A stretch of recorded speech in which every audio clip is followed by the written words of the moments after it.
Elhamdülillahi Rabbil alemin. Ve salatu ve selamu ala nebiyyina Muhammed ve ala alihi ve sahbihi ecma'in. Amma ba'd. Barcha maqtav bizni yo'qdan bar qilib, ko'p turli ne'matlar bilan bizga rizqlar, ishirga suv berib turuvchi Alloh taolaga tegishli. Ham bizga jannat yo'lini ko'rsatuvchi, şuşa g'ibatni nishq qilinirga kerak, aning tartibini yaratuvchi, türübizden chiqqan salavat shariflar Payg'ambar sallallohu alayhi vasallamning ruhina borib erishsa edi. Eng birinchi endi assalomu alaykum va rahmatullohi va barakatuh deb musulmonlar salami bilan sizni salomlaysim kela. Barchangizga da Alloh taolaning salami, rahmati ham barakati erishsin. Ham endi rahmat aytasim kela, shunday ko'rkam majlislar uyushtirgan uchun Hazratga da, mahallaga da, ol xalqina da ham kelganingiz uchun Alloh taola mana bunda hosil bo'lgan ajr savoblarni endi qiyomat kunida ko'rib shodlanishirga nasib eylesin. Ham Alloh taolani zikr etib, esga olib deb jiyilgan uchun Alloh taola vaqtingizga da, umuman umringizga da, oilangizga da barakatin ingdirsin. Chunki Alloh taola uchun biror vaqtingni, biror molingni sarf etsan, Alloh taolani ko'p xayrlik bilan qaytarib beracak. Bunda bir nindi shikta yo'q.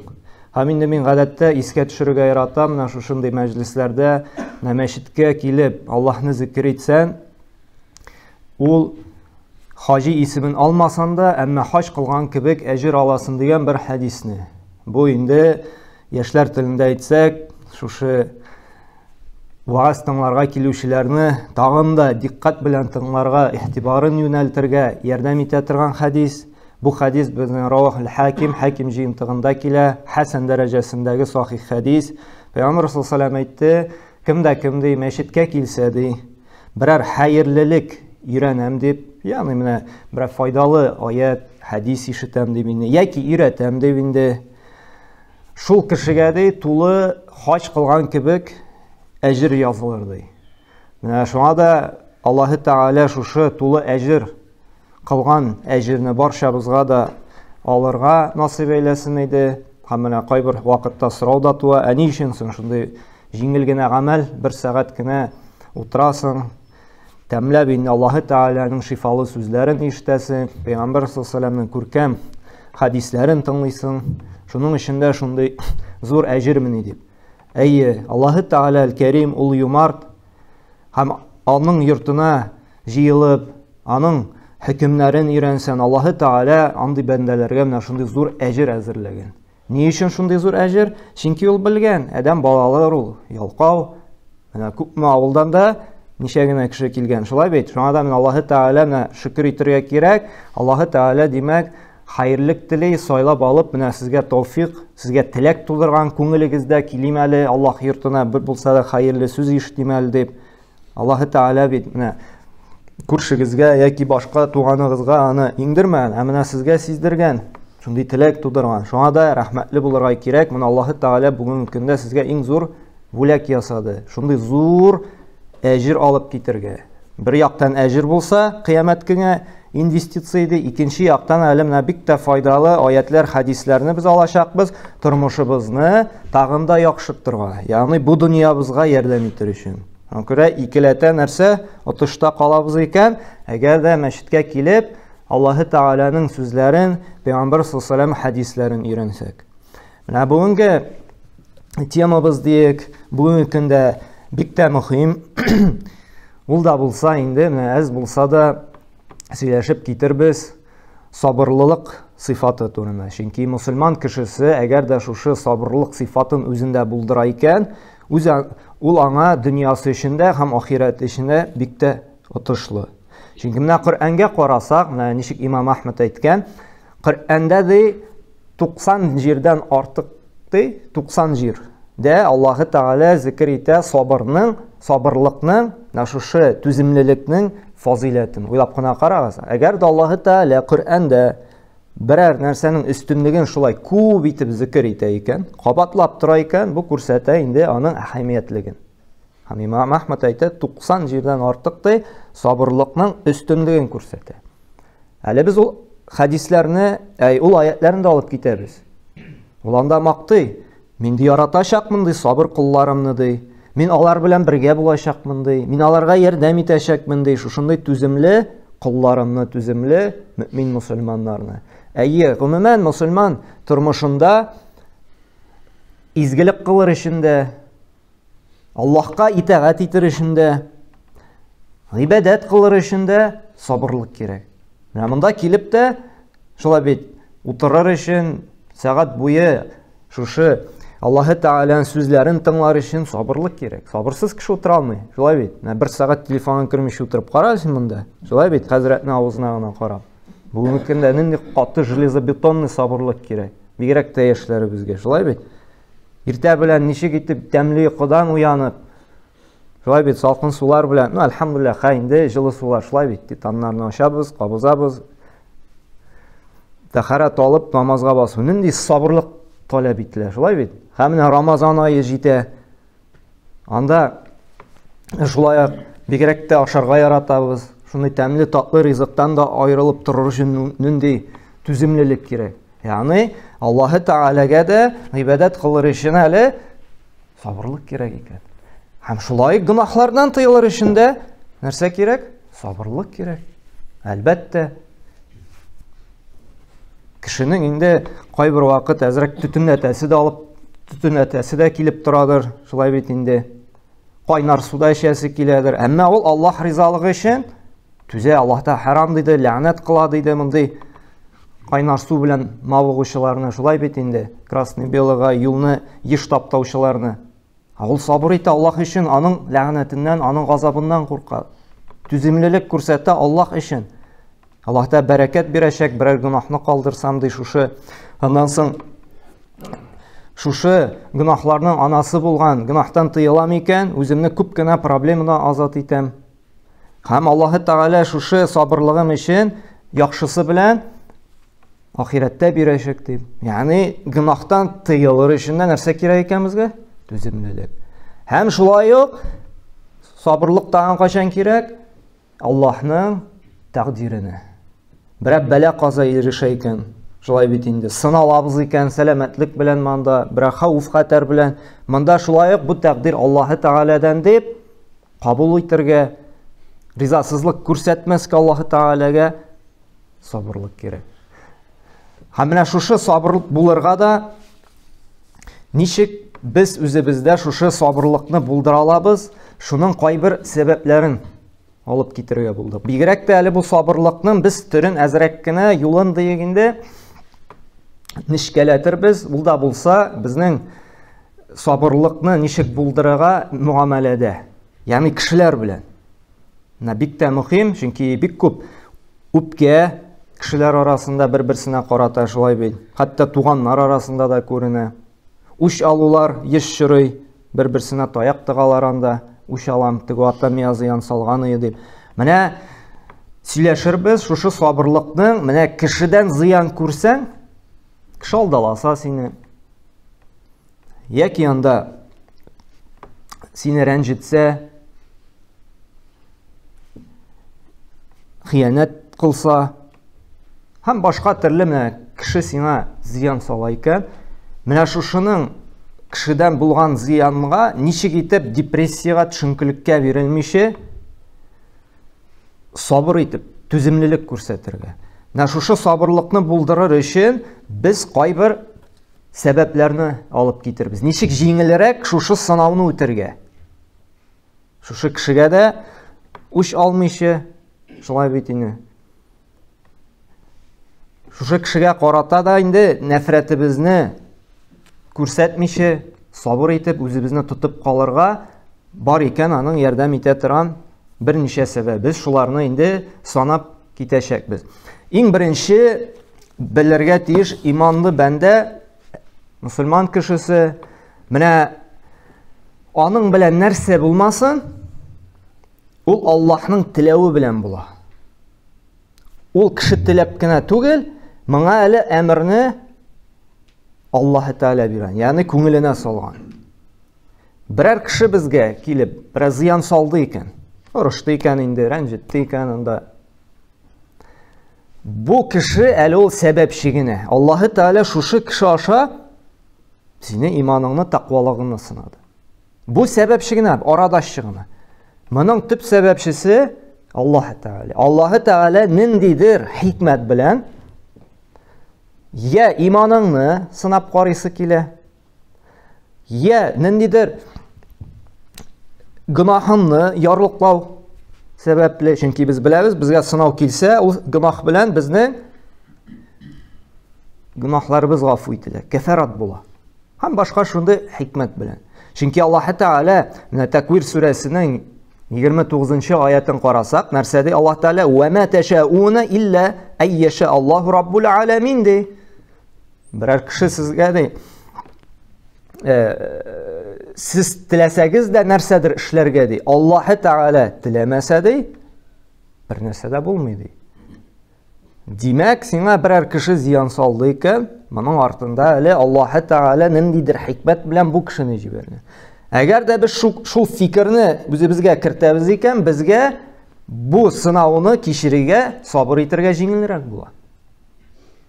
Әле шушы сынауны тагын да җиңелрәк чыгыр өчен безгә икенче төп сәбәп бар. Ул да булса нәрсә? Ул шушы сынау килүгә үзебез сәбәпле икән. Ничек әйтеп? Берәр кеше алдалап китте ди безне.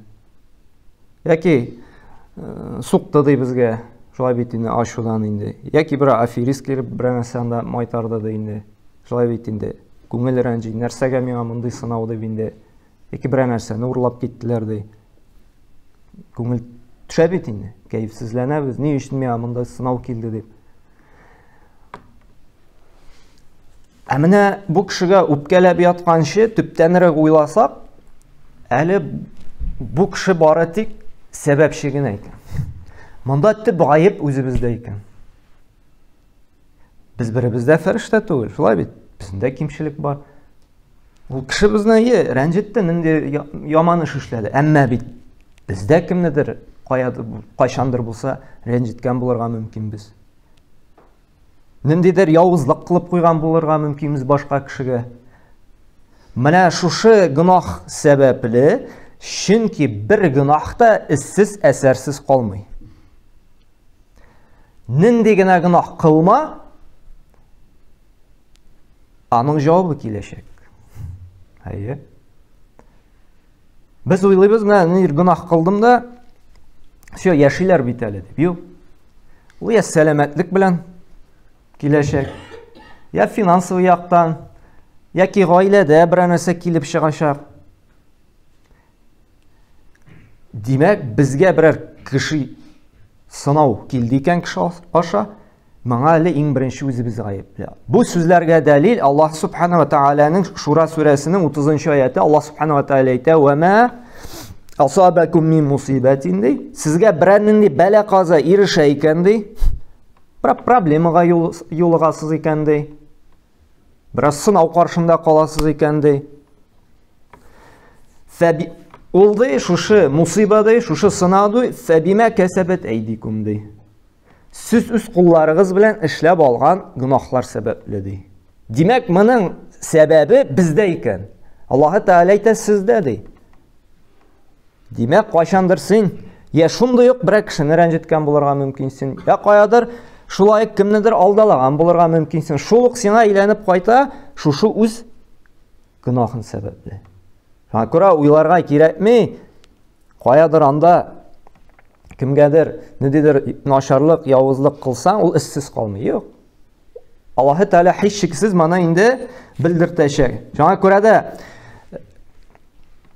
кешене сүгеп биргәнче башта үзебездә казынырга кирәк. Бәлки без каядыр ялгыштык, шуның өчен Аллаһ Тәгалә шушындый сынау җибәрде. Менә Али Аби Талибның шундый сүзләре бар. Нәрсә ди? "Ла ярҗуна абдун илля раббах ва ла яхафуна абдун илля занбах" ди. Аллаһ Тәгалә ди, өмет итсен ди Раббысыннан гына ди. Һәм курыксын бары тик үзенең гынахыннан гына ди. Яңа аңа ди сынау бөтен бәла каза килә үзенең гынахы сәбәпле генә ди. Һәм шулай карагыз, икенче bir матур сүзе бар: "Мә назала балаун илля бидзанбитти", сиңа ирешкән бәләди үзеңнең явызлыгың аркасында гына ди. Һәм шушы да вала руфиа илля битауба. Шушы ди сынавың ди. Шушы бәлә каза ди. Күтәрә ди, ягъни Аллаһ Тәгалә ала ди, туктата ди шушы сынавыңны ди, илля дә мәгәр тәүбә истигъфар белән генә ди. Димәк, менә бу күрсәтә инде безгә иң беренче уйланырга. Менә кайбер вакытта авырып китәбез. Врачларга йөрибез, система куялар, укол кадыйлар, дава бирәләр, массажлар ясыйлар. Әмма даваланып бетеп булмый. Вроде давалыйлар, но һаман шифа килми. Менә монда галимнәр шундый хикмәтле сүз әйтә. Шушы дава белән шир арасында тора ди нәрсә? Гынах. Әгәр дә адәм баласы шушы гынахын аңлап, тәүбәгә килеп, истигъфар кылып, изгелек юлына басмый икән, күпме генә давалансын, ул ширдән арына алмый ди. Күрәбез бит, менә кайбер таныш дуслар арасында да бар шундыйлар, авырта инде, кая гына йөрми инде. Бөтен врачларны йөреп чыга, шулай давалана алмый. Шуннан димәк бит бар монда төп сәбәп нәрсәдер? Искә төшер әле шушы ширгә хәтлек кыланмышларны. Күңел ачылып китә, сөйләп бирә, тәүбә кылырга кирәк. Мондый явызлыктан соң, әгәр дә Аллаһка тәүбә белән килмисең икән, чыга алмыйсың. Әлхәмдүлилләh, шушы гынахыннан туктап, истигъфарлар кылып, Аллаһ юлына баскач, намаз укый башлый, изгелек кыла башлый, әлхәмдүлилләh аякка баса, йөреп китә. Һәм менә шуңа да безгә уйланырга кирәк. Әгәр дә бер проблемадан чыга алмыйбыз икән, нәрсә кирәк? Тәүбә белән истигъфарсыз, изгелек, игелеклек юлына басмыйчы, без бу чокырдан чыга алмыйбыз. Шуңа да безгә менә бу мәсьәләгә бик игътибарлы булырга кирәк. Менә бу көндә күбебез шушы чокырда ята, тыпырчына, сәбәбен кыла, әмма оныта. Монда бит бар җиһанның хуҗасы барын. Кун фәякун. Бул һәм ул булачак. Аллаһы Тәгалә бул дигән әмере килми икән, беребез дә давалана да алмый, проблемадан да башыбыз чыкмый. Ә ул бул дип әйтсен өчен инде нәрсә кирәк? Кулның хаталарын аңлап, тәүбәгә килеп инде Аллаһтан ялварып, Аллаһка сәҗдә кылуы. Һәм тагын бер сәбәп, ничек безгә шушы сабыр итәргә, түземле булырга, үч алудан сакланырга һәм гомумән гафу итү сыйфатын булдырырга ярдәм итә торган. Ул да булса, менә Аллаһ Тәгаләнең бер аятын истә тотырга. Менә Аллаһ Тәгалә сиңа зыян кылсалар, рөхсәт итә сиңа җавап бирергә. Менә Шура сүрәсенең 43-нче аятында бу сүзләргә дәлил бар. Без аны алып китәбез. Кеше үч халәттә була икән. Сиңа берәрсе зыян китерде икән, син үч халәттә буласың икән. Моңа җавап кайтаруда. Безнең динебездә 3 баскыч дип атала инде. Иң беренчесе залим, zulmлык кылучы. Ничек итеп? Сиңа бер сукты икән, син 10 сугасың.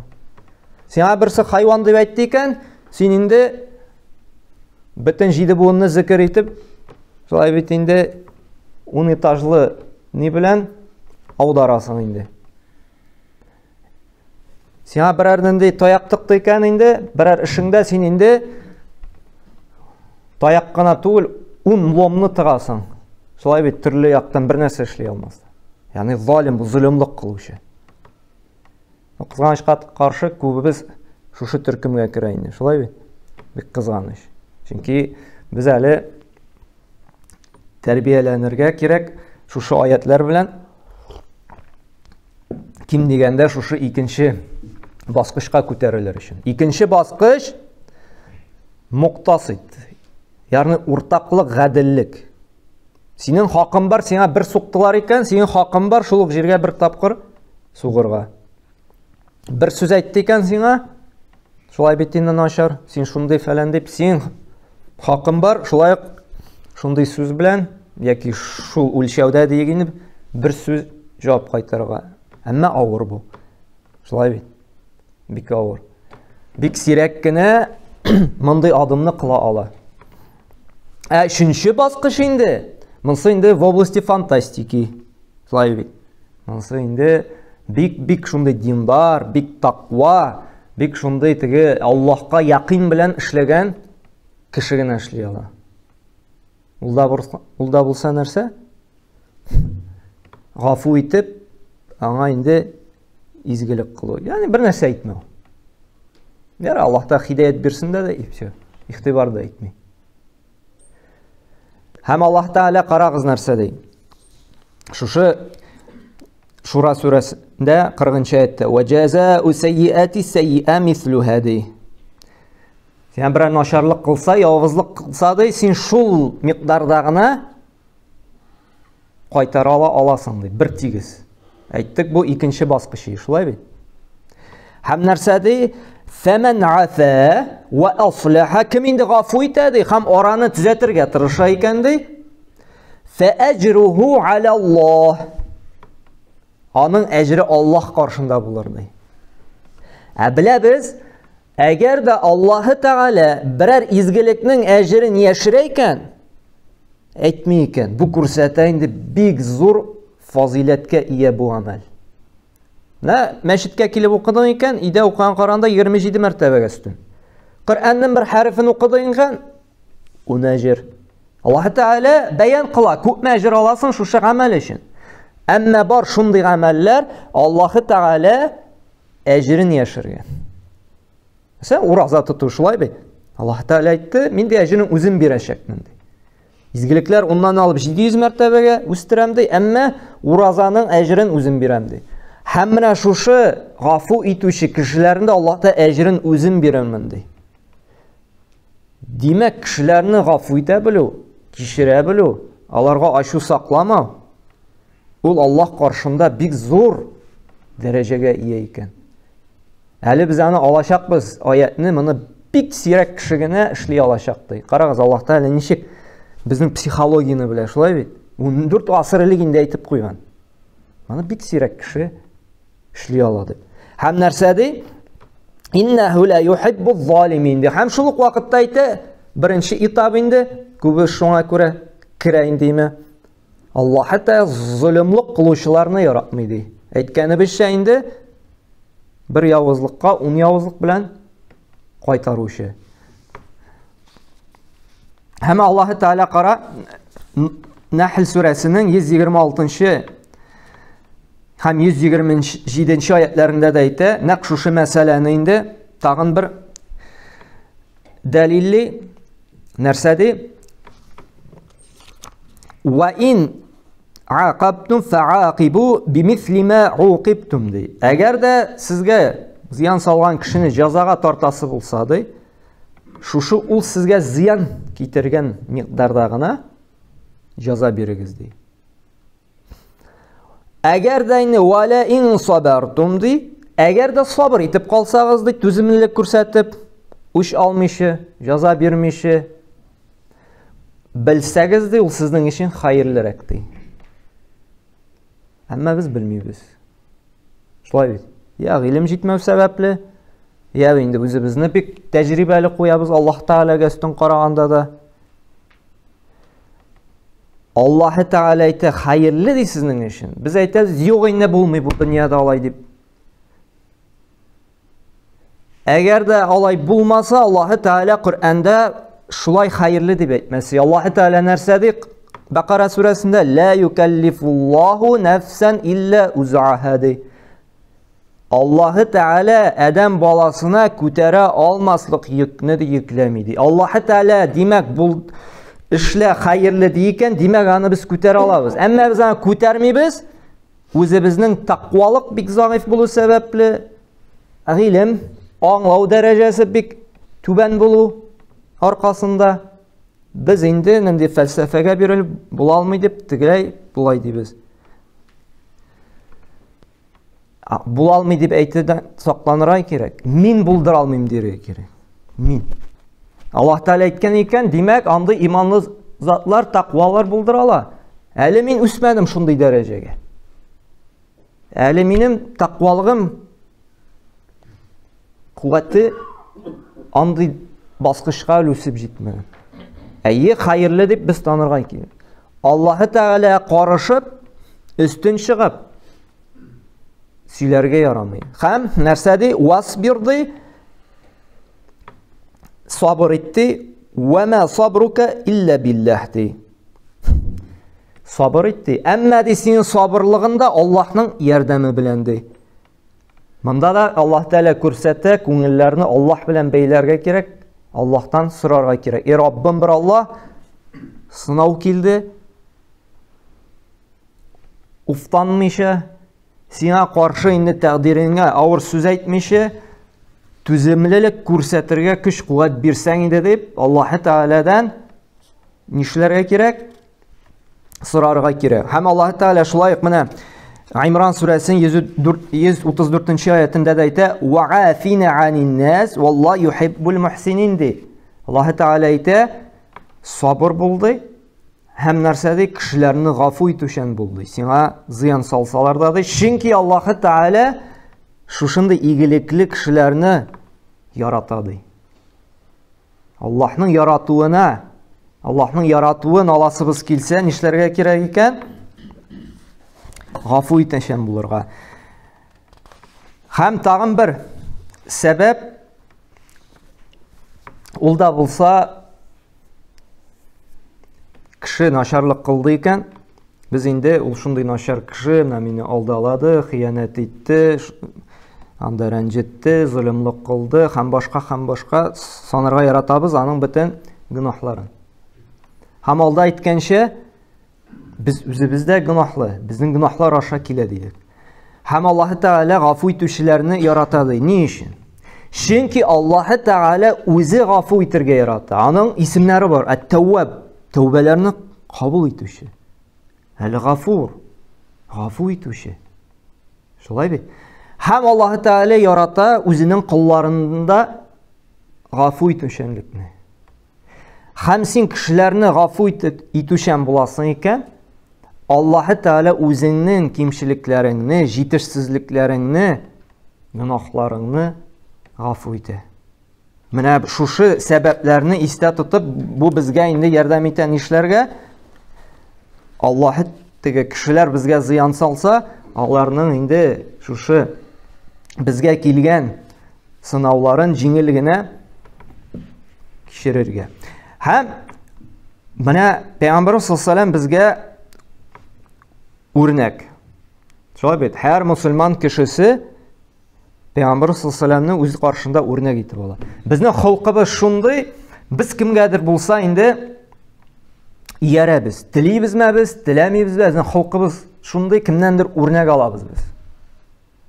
Кызганыч, менә бүгенге көндә инде мусульман балалары да ниндидер артистларга, ниндидер футболистларга, ниндидер спортсменнарга иярә, шундый прическалар ясата, шулай бит, шулайча киенә, шулайча сөйләшергә тырыша инде. Әмма хакыйкый мусульман кешесе ул тырышырга тиеш. Менә Пәйгамбәр саллаллаһу үрнәк алырга. Ничек ул киенгән, ничек ул сөйләшкән, ничек ул үзен кешеләр арасында тоткан, ничек ашаган, ничек гаиләдә мөнәсәбәт кылган. Менә иң хәерле үрнәк. Чөнки менә без әле хәзер ни өчен аңа үрнәк алырга кирәк, без аны алачакбыз. Менә үрнәк дигәннән нәрсә монда әйтәсе килде, ни өчен безгә бу ярдәм итә? Шушы сабыр гына кешенең зыянына түземлек күрсәтергә. Пәйгамбәр саллаллаһу күрәбез, ул бик каты сыналды кешеләр тарафыннан. Кәбатулла янында да сәждәгә киткәндә, андагы Мәккә мөшрикләре өстенә үләксә куялар иде. Шәгеләр куялар иде. Уйлап кына кара шундый халәтне. Менә монда авыл халкы шулай мәчеткә анда Алла сакласын теге үләксә ыргытсына мыскыл итеп ниндини. Шулай бит нинди рәнҗеш. Һәм уйлап карагыз, Пәйгамбәрбез саллаллаһу алейхи ва саллям үз туганнары, үз кавеме нишли, не то что куып чыгара, иң яхшы җитез киллерларны чакыртып алып, нишләтә, аны үтерергә әмер кылалар. Уйлап кына кара, бүгенге көндә без чагыштырыйк, безнең туганнар анда шушы монда яшәгән авыл халкы безгә заказ бирсә, без киллер килеп җиткәнче уже инфаркт, инсульт булып китәчәкбез ул куркудан. Һәм менә шундый кешеләрне Пәйгамбәр саллаллаһу алейхи ва саллям нишли, Мәккәне яулап алгач, фәтх, Мәккәне ачкач, берсенә дә үч итми, кичерә. Чөнки Пәйгамбәрбез саллаллаһу алейхи ва саллям үзенә кылган һөҗүмне бигрәк тә дин өчен ул үзенә карата булган менә кеше аңа нәфрәтләнеп килә икән, үзенә карап бер кайчанда ачуы да чыкмаган, үч тә алмаган. Аның ачуы чыккан бары тик дин өчен генә. Әгәр дә дингә каршы бераз сүз әйтсәләр, ул яклап чыга торган булган, бөтен теге йөзе кызарып шундай ачуы чыккан. Дингә каршы сүз әйткәндә генә. Дин өчен булган, Аллаһ хакы өчен булганда. Үзенә әйтәләр икән, син фәлән, син шундый, син, исе дә китмәгән. Үпкәләмәгән дә ул, уйлап та бирмәгән. Менә уйлап кына карагыз, әзрәк теге фикерләп карыйк. Булай бетрәк икән. Ничә баштан әйтмисез.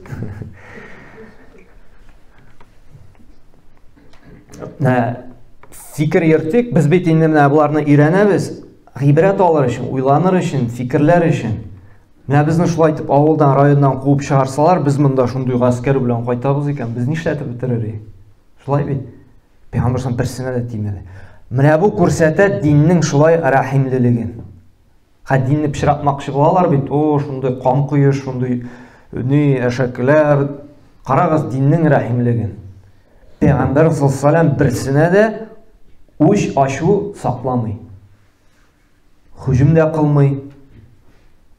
Бу күрсәтә динебезнең нәрсәсен? Рәхимлелеген.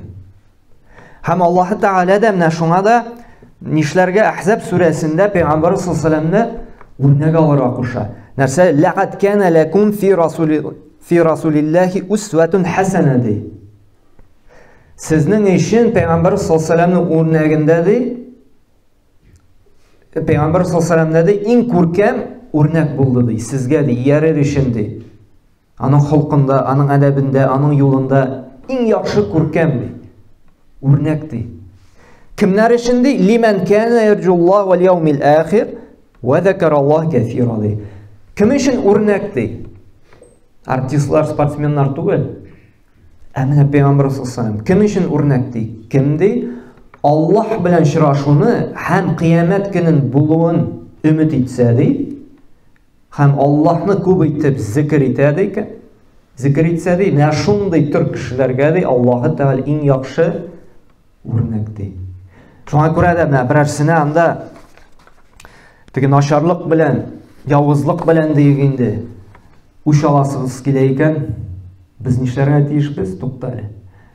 Аллаһның иң яхшы, иң сөекле бәндәсе бу дөньяда җәннәт вәгъдә ителгән. Иң сөекле бәндә Пәйгамбәр саллаллаһу алейхи ва саллям. Нинди сынаулар аша үтте. Шулай бит. Балалары үз исән вакытында бөтен малайлары үлеп бетте. Шулай бит. Балалары үлде.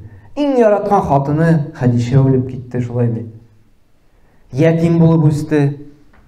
Үз бүгенге көндәлеккә үзебезнең халәткә куеп карыйк әле. Ятим булып үсте. Әти-әниләр үлеп бетте. Нинди авыр сынаулар кичерде. Балалары бөтенесе, малайлары үлеп китте. Даже уйларга куркыныч. Ничек итеп аны Мәккәдән туганнары, кавымы куып чыгарды? Нинди зур сынау. Без бит алайса, әзек баш авыртса да, нәрсәгә миңа мондый сынау дип кайгыра башлыйбыз. Монда пәйгамбәр хәтле пәйгамбәргә иң авыр сынаулар килде. Без инде җил үрсә дә инде, давыл чыкса да инде, нәрсәгә безгә мондый сынау ни өчен килде дип.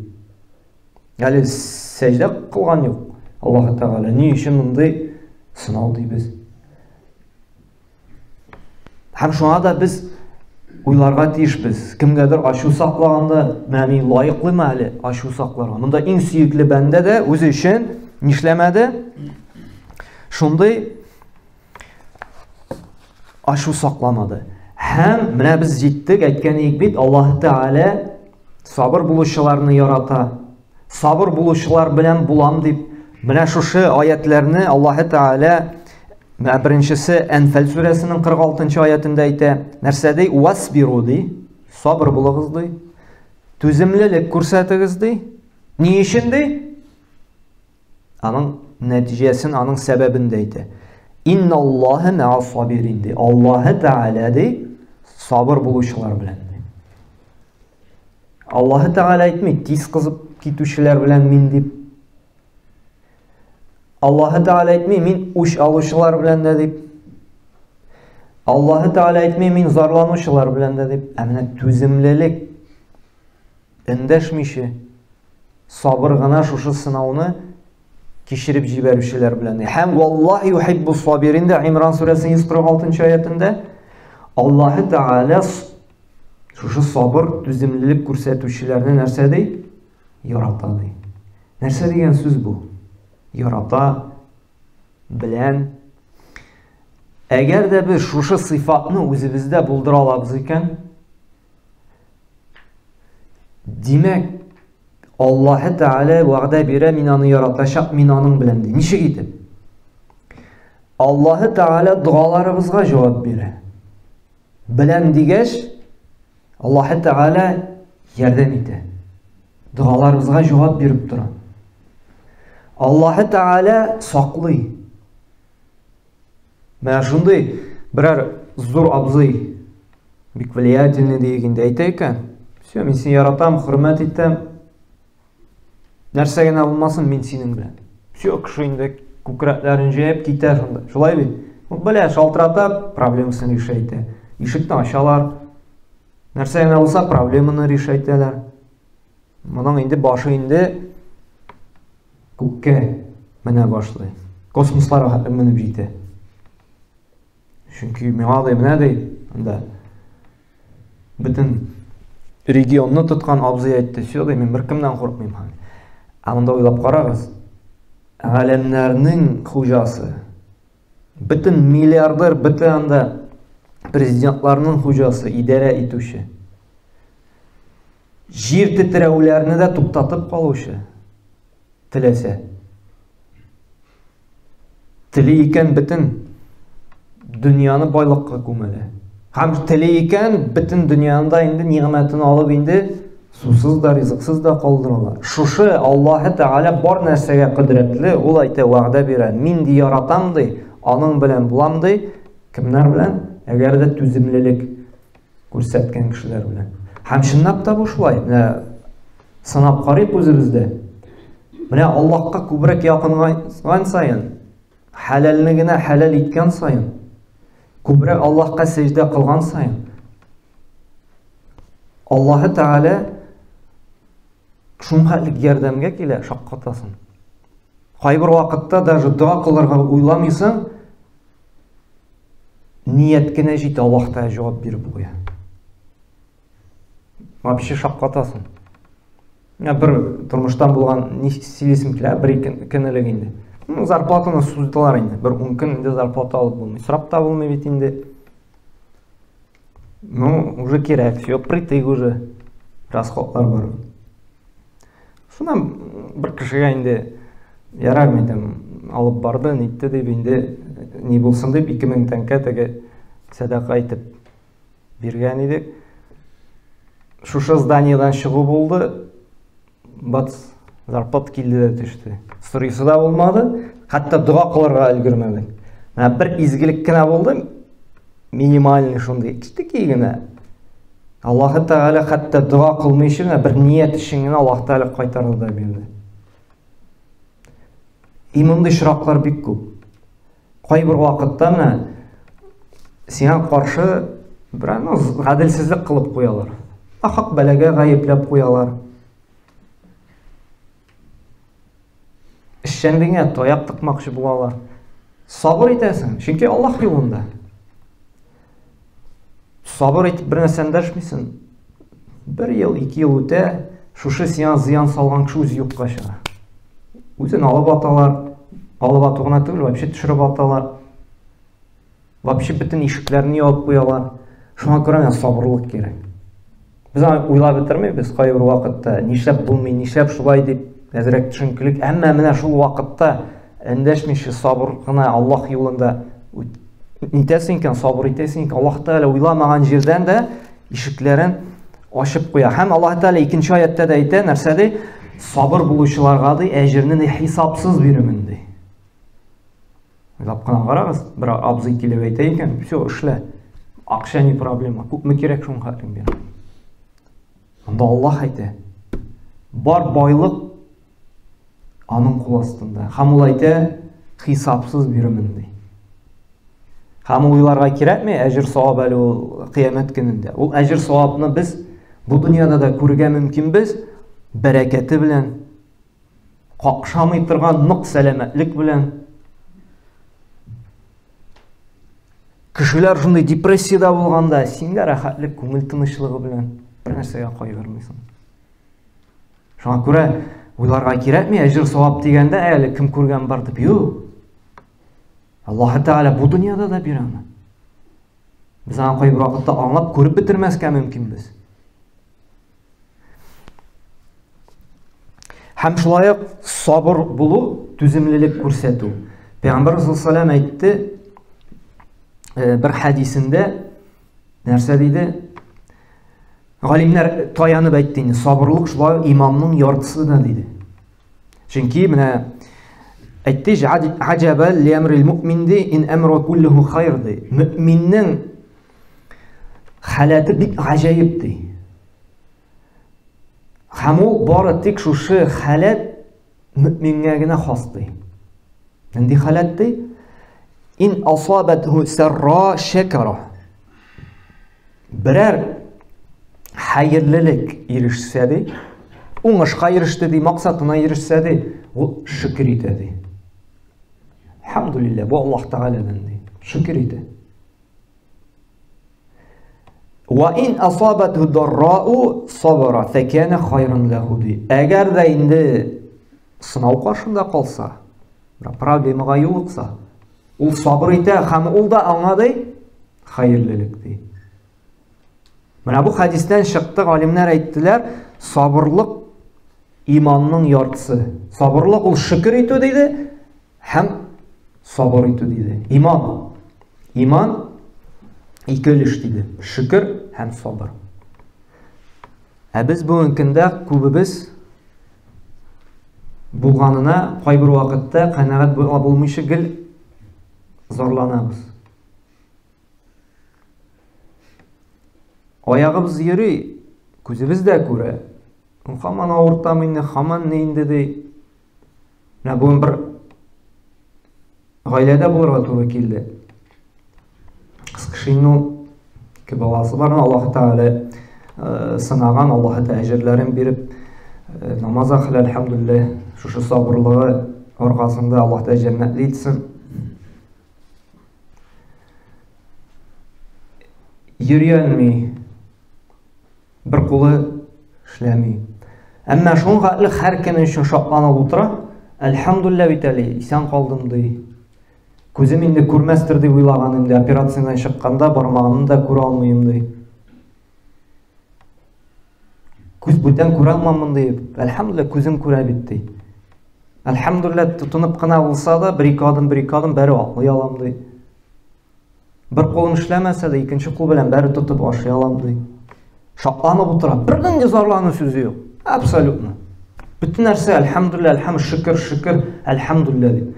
Бүгенге көндә менә күпме сәламәт кеше йөри, күрә, ашый, авызында гел зарлану сүзе, бер шөкер сүзе юк. Бик сирәк. Һәм Аллаһы Тәгалә дә уйлап карагыз, 14 гасыр элек инде иңдергән нәрсә ди? Кулларымның бик әзе генә шөкер итүчеләр булыр ди. Бик әзе генә. Чынлап та. Менә бездә дә бит әлхамдулилля балда майда yüzәбез. Җирләр дә тетрәми, әлхамдулилля. Ашарыбызга да бар. Әмма барыбер гел җитми. Гел җитми, бер кашан канагатьлек юк. Бер бүлмәлдә яшибез икән, обязательно икелесе кирәк. Икелесенә күчтек икән, уже катыш кирәк. Мөмкинчелегем булса түзе, берни проблема юк. Әлхамдулилля, әмма зарланмасын. Менә ул дөньяда яши, мин һаман мондый да. Менә мин көне-төне эшлим, һаман грантта йөрим. Менә ул бер кая эшләми, уже Toyota Corolla алып куйды. Шуңа күрә бит, Пәйгамбәр карагыз, менә диннең файдасы. Bütün нәрсә менә безнең яшәеш өчен. Пәйгамбәр саллаллаху нәрсә диде? Менә Аллаһ булган нигъмәтне ди, кадерсезләмәс өчен ди, кимсетмәс өчен ди, синдә булган нигъмәтне ди. Üstә булучыларга түгел, дөньяви яктан, мал ягыннан, үзеңнән түбән булучыларга кара ди. Син зарланасың, бер бүлмәле гранты дип бар урамда яшәүчеләр. Кемнеңдер әле гранты түгел, аягы да йөрми. Урамнан чыга алмый. 2 адам атлый утыра, коляскага утыртып кына чыга. Синең аягың бар, шөкер ит. Менә әзрәк безгә һаман үскә түгел, аска да карый белергә кирәк, менә бу байлык мәсьәләсендә. Булганын шөкер итә белергә, канәгать булырга. Үскә үрмәләргә кирәк, бары тик бер чиракта гына изгелек кылучылардан карап, кара әле. Ул бит мәчеткә йөри, нишләп әле мин йөрмим? Кара, ул бит Коръән укырга йөренә, нишләп мин йөренмим? Кара, ул бит һәр вакытта да кешегә ярдәм кылу суза, нишләп мин сузмыйм? Кара, һәр вакыт атна сайын әти-әнисенә кайта.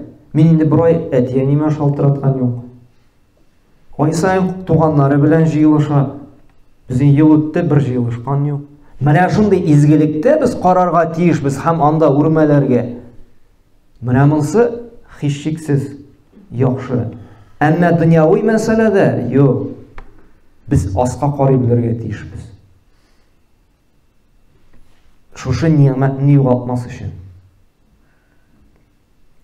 Һәм шулай әле бәла каза килсә, сабыр итә белергә.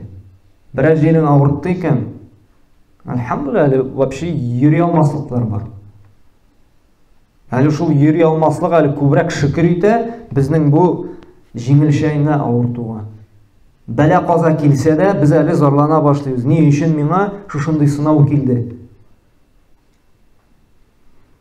Нәрсә эшләдем мин?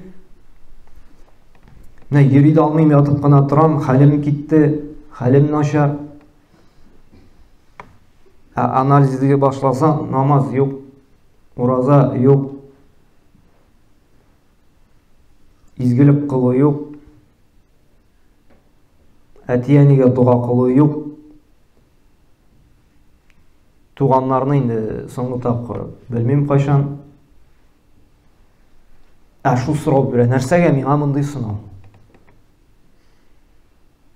Менә шуңа уйланыйк. Һәм менә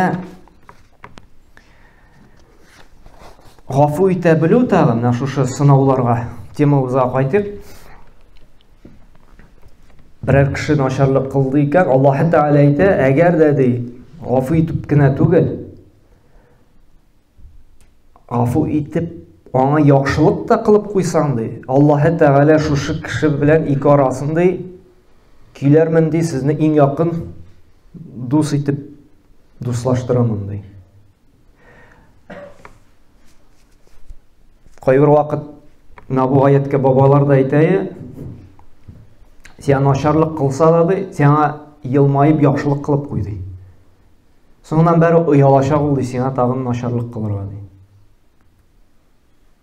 Авылдагы бер апа да шулай насихат кылай, мен әтигел шулай әйтеп барды ди, шул әтинең шушы сүзе белән дә мин яшәдем ди, һәм Аллаһ Тәгалә теге эшемдә дә ди, берәр начальствода киртә нитсә дә ди, мин бәрбер ди аңа елмайып, матур гына җавап бирергә тырыштым ди. Аллаһ Тәгалә ди, или юлдан бу кешене алып атайы ди, яки икенче яклаучы китереп чыгара, Аллаһ та үстерде бәрбер ди.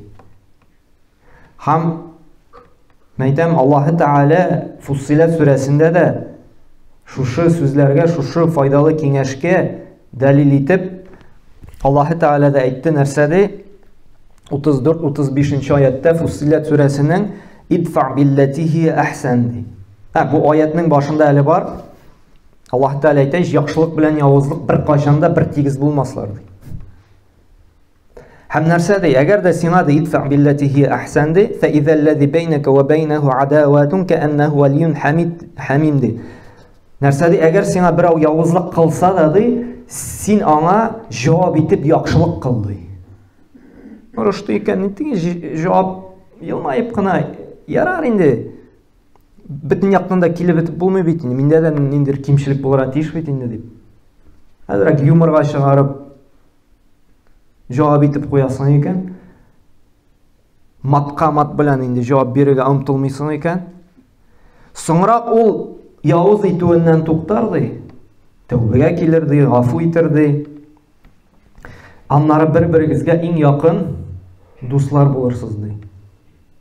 Әмма карагыз, шулай дигән Аллаһ Тәгалә, шулай бит. Әмма бу тоже әйткәнемчә инде за пределы горизонта инде безнең өчен шулай бит.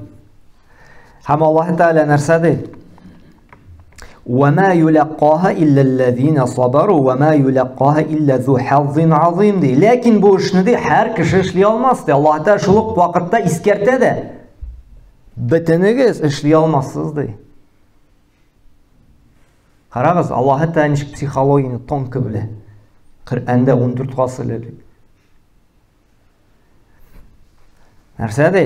Мәгәр чын сабырлы мөэминнәр генә мондый гамәлне эшли алырлар ди. Ягъни явызлыкка каршы итеп изгелек кыла алырлар ди. Һәм моңа ди мәгәр олуг бәхетле кеше генә шушындый сыйфатка бирелер ди. Карагыз, ни тирән мәгънәле сүзләр, шулай бит? Уйлап тирәнләп анализ ясасаң. Һәм чынлап та тормышта шундый мисаллар бар. Берәр кеше сиңа ачу белән килсә дә, сиңа елмайып матур гына, монда бер кичкенә генә бүләк бар иде. Шушы ырышуың өчен, шушы каты насихатың өчен мәсия рәхмәт йөзеннән бер бүләк дип ул нишли башлый? Сиңа икенче караш. Ярай, инде кызып киттем, катырак әйттем инде, рәнҗемә инде дип. Гафу үтенә. Теге Пәйгамбәр саллаллаһу алейһи ва сәлләм хәтта Пәйгамбәр шундый яхшы үрнәге белән бер бәдәви исламга да килгән иде бит. Ишеткәнегез дә бардыр. Теге ла тагъдаб дигән хадис бар бит, ачуланма дигән. Пәйгамбәр саллаллаһу алейһи ва сәлләмгә килә бит бәдәви. Пәйгамбәр саллаллаһу алейһи ва сәлләмнең шушы бәдәвигә әҗәте була. Һәм теге бәдәви килә дә якасыннан тотып алып, моны җилтерәтә. Һәм хәтта моннан муеныннан кызыл izlər peyda bular. Şuna elə qatı itib tutar, şuna durfalıq bilən, qaranğı yüz bilən. Ya Muhammed, əjətimni qaşan qaytarasın deyib. Həm Peyğəmbər yılmayıb qına qoya. Aytdık bitin, Peyğəmbər sallallahu bir qaşanda özü üçün нәрсә? Durfalıq bilən, grubus bilən cavab qaytarmay. Ol yılmayıb qına qoya. Umar radıyallahu anh tura, ya Rasulullah rüxsət etdi, nişli qılışın çıxara. Biləbiz bitin xalqın. Ya Umar deyil, tınışlandı. Ул бит үз хакын сорый ди. Ул дөрес итеп килде ди. Үз хакын таләп итә ди. Әҗәтен кайтарды. Һәм өстәп бүләк бирде. Һәм теге бәдәви нишли? Шигенә. Мин дә гомеремдә дә ди мондый мөнәсәбәтне ди үземә карата күргән булмады ди. Мин сиңа ди нинди катылык белән, дурфалык белән килдем. Син мине теге Безнең шәйткәндә кисеп җибәрәсе урынына елмайдың ди. Елмайып кына калмадың ди, әҗәтемне кайта. Шуның өстенә инде бүләк бирде. Без беләбез, Пәйгамбәр саллаллаһу алейһи ва сәлләмнең сөннәте булып тора, әҗәт алдың икән, әҗәт кайтарганда берәр бүләк өстәп бирәсе икән, ул сөннәт булып тора, хәерле гамәл булып тора. Шуңа күрә менә бу сөннәтне шулай гамәлгә кертергә кирәк. Берәр кешедән берәр нәрсә әҗәткә алып торды икән, хәерле аңа берәр бүләк белән кертергә. Һәм шуннан соң шушы бәдәви нишли? Ислам динен кабул итә. Бу хак ди. Моны бары тик хакыйкый илче Расул гына эшли ала ди. Мондый мөнәсәбәтне. Шундый сабырлык, күркәм холык, елмаю, аны бөтен кеше булдыра алмый ди. Һәм шул вакытта шәһадәт китерә, ислам динен кабул итә. Бүгенге көндә безне күреп нишлиләр? Ислам кабул итү түгел, качалар. Шулай бит, кызганыч. Менә безгә дә инде булдырырга кирәк шундый менә күркәм холык, шундый әдәп, сүзебезгә түгел, әмма Пәйгамбәр саллаллаһу алейһи ва сәлләм кебек әдәбебезгә карап, кеше дингә, исламга тартылсын. Моның өчен инде бик каты эшләргә кирәк. Әле тагын үч алуның диек, менә шушы кешегә ачу саклап йөрүнең тагын бер зыяны бар. Әгәр дә кеше бит инде сиңа зыян салды икән, аңа явызлык белән җавап кайтарырга булды икән, җәзага тартырга булды икән, үч алырга диек. Син көне-төне шуның турында уйлап йөрисең, шулай бит. Кая гына моны тотырга, нинди генә моңа мәкерлек кылырга, бик каты борчыланасың, нервланасың, стресс бит индеме. Һәм шуның аркасында моң хәтлек әзерләнгәннән соң син берничектә тигез генә җавап кайтара алмыйсың, зөлемлек баскычына атлыйсың. Гынах кылып куясың. Без беләбез, бер гынах икенче гынахны тартып тора. Менә күргәнегез бардыр, кайбер кеше әйбәт кенә матур гына яши, аннары бер кичкенә генә гынах кылып куя, аннары тагын берне. Чөнки бер гынах икенчесен үстерәп бара. Шуңа күрә син нәмле үч итеп аны берәр зыян салырга булдың икән, ул тагын әле тартып торачак, тагын башка явызлыклар кылырга, башка гынахларга керергә. Киресенчә менә изгелек кылу икенче изгелеккә чакырып тора. Менә Рамазанда ул бик тә сизелә. Чөнки Рамазан ае шундый ай, мөбарак ай, таравихка йөрисең имә, бөтен кеше ифтар кыла, кемдер су үләшә, кемдер хөрмәләшә, кемдер садакалаша, кемдер Кур'ан укый. Син шуларга карап ияреп, үзең дә шушы изгелекләрне кыла башлыйсың. Шушы изгелектән соң тагын изгелек кыласың килә башлый. Кур'ан укыйсың шундый рахат, 2-3 бит укыйсың, тагын арттырасың 5-не. Ягъни бер изгелек артына изгелекне тартып кына тора. Һәм менә монда да шулай. Шушы гынахтан туктап кала аласың икән, син яңа гынахка ишек ачуны үзеңә туктаткан буласың. Ул сабыр итүнең менә тагын бер шундый файдасы бар. Менә сиңа зыян салсалар да сабыр итеп эндәшмичә калсаң, үзеңне күп кенә җәзаны саклап каласың. Мәсәлән, юлда барасың, берсе подрез айтып китте дә, сабыр гына, түземлек белән генә, яра Аллаһ Тәгалә һидаят тәүфик бирсен, аңлау бирсен дип дуа кылып куйды икән, все дальше башлап китте, онытылды уже. Шул вакытта шайтан коткысына бирелеп, артыннан куып җитеп, син аны подрез айтып туктап, чакырып чыгарып, русча отношения выяснять башласан, анда уже криминалга да китә. Теге бер дусмалай сөйли бит. КамАЗ кайтты да инде, теге стройкадан инде, күршенең әзрәк кенә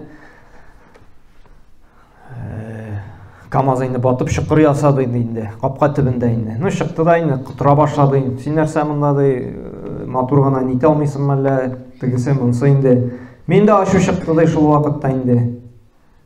Белән бит инде ашуланырга ярамый ди теге дин әһле инде ди. Шайтан кытырта бит инде ди. Без шулай җиңгел шайтанны гаепләйбез шулай бит. Без бер кайчанда үзебезне гаепләмибез. Без һаман фәрештәбез, һаман дөресбез, белый пушистый. Bütün dünya гаепле, без гаепле түгел. Без һәрвакыт дөрес. Шулай бит. Шуннан инде бу ди мине спровоцировал ди, китте инде монда уже дальше ди. Телгенә эшләп калмады ди. Шулай бит, аяк кулда эшкә җигелде ди. Шулай бит. Все, тәпәләштек тә, шофер мине нитеп тә инде яклады инде ди. Әңгә дә биргәләп алдык ди. Все, да икенче көнне чакыралар ди. Күрше барган да заявление язган. Яны сиздем инде ди. Үзе сукмады ди, безне сукканны көтеп торды ди. Үзебез аңлыйбыз шуны ди. Менә теге үзне кытырталар бит. Кызыл шүпрәк белән шуны шикелле инде ди. Менә шунда да бирелдек тә ди инде. Биргәләбез все. 500 мең ди заявление язган ди. Нәрсә булганын теге нәтиҗәсен белмим инде. Сорап бетермәдем. Менә карагыз. Шул вакытта түземлелек күрсәтеп, авыр булса да, Аллаһ Тәгалә шушы аятларын истә тотып, сабыр булсаң ди, Аллаһ та ярдәм итәм ди. Гафу итегез, тигезләп куербыз. Әзгәрә вакытышта сибеп куермын 1-2 шиләк дип. Син үзеңне 500 меңнән, монда 500 мең асфальт салдырып була, шулай бит.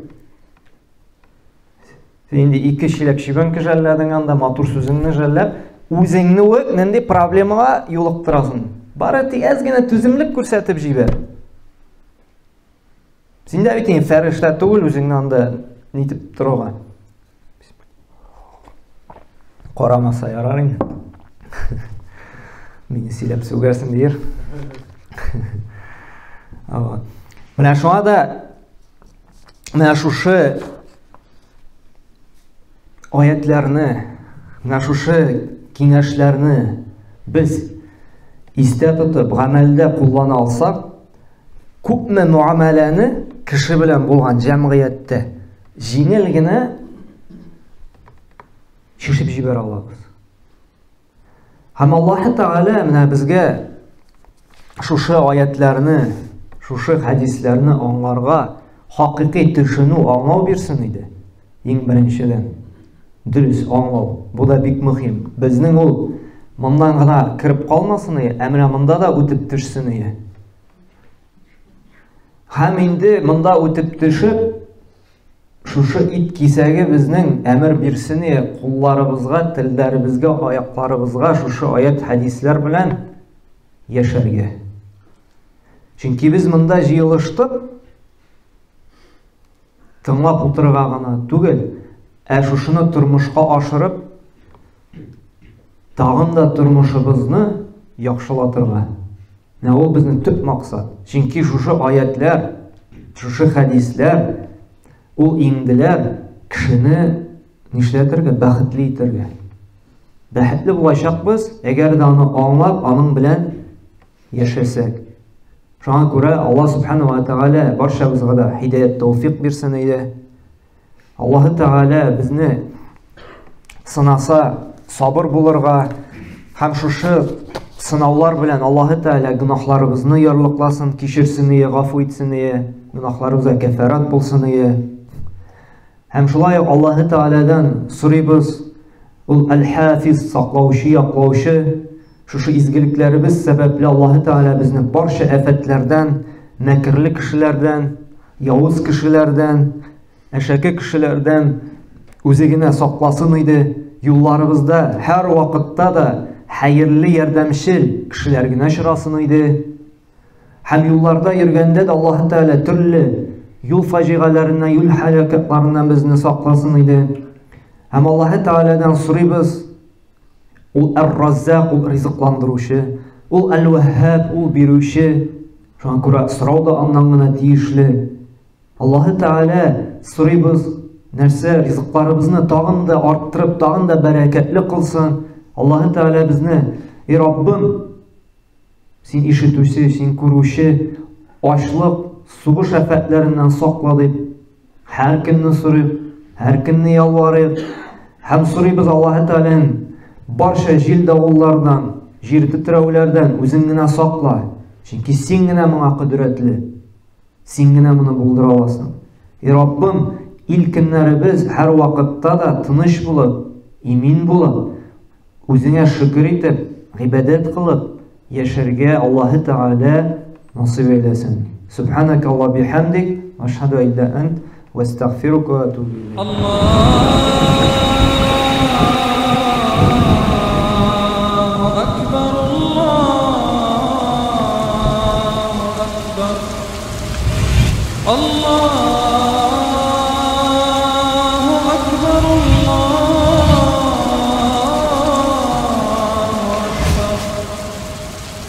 أشهد أن لا إله إلا الله أشهد أن لا إله إلا الله أشهد أن محمدًا رسول